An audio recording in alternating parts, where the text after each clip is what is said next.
సందర్భంగా తెలంగాణ రాష్ట్ర వ్యాప్తంగా ఉత్సవాలు కొనసాగిస్తున్నది ప్రభుత్వం.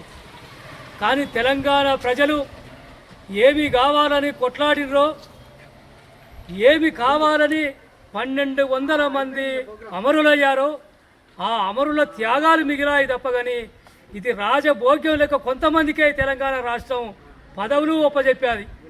అంటే తెలంగాణ ప్రజలు కోరుకున్నది ఈ తెలంగాణను కాదు, ఒక దోపిడీ పీడన అణచివేతలు లేని ఈ సంపద తెలంగాణ ప్రజలకు దక్కాలని, మా ఉద్యోగాలు మాకు దక్కాలని, మా నీళ్లు మాకు దక్కాలని పోరాడితే ఈ పోరాటంలో తెలంగాణ వచ్చిన తర్వాత కొంతమంది అనుభవిస్తున్న పరిస్థితి ఉంటుంది.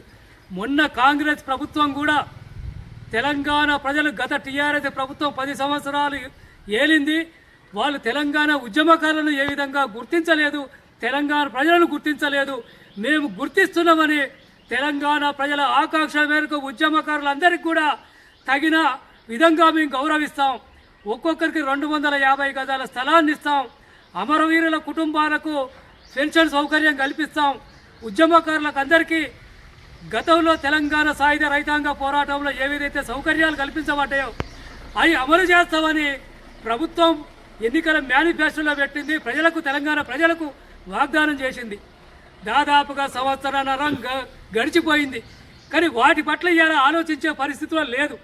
అందుకనే తెలంగాణ ప్రజలు ఎప్పుడూ ఉద్యమకారులే. గతంలో తెలంగాణ రాష్ట్ర కొరకు ఎట్లయితే కొట్లాడారో మీరు ఎన్నికల మేనిఫెస్టో పెట్టి తెలంగాణ ఉద్యమకారులకు ఇచ్చిన హామీలు నెరవేర్చేంత వరకు కూడా మరోసారి ఉద్యమం కూడా కొనసాగుతుంది. తెలంగాణ ప్రజల యొక్క హక్కుల్ని కాపాడుకుంటుందని ఈ సందర్భంగా తెలియజేస్తుంది.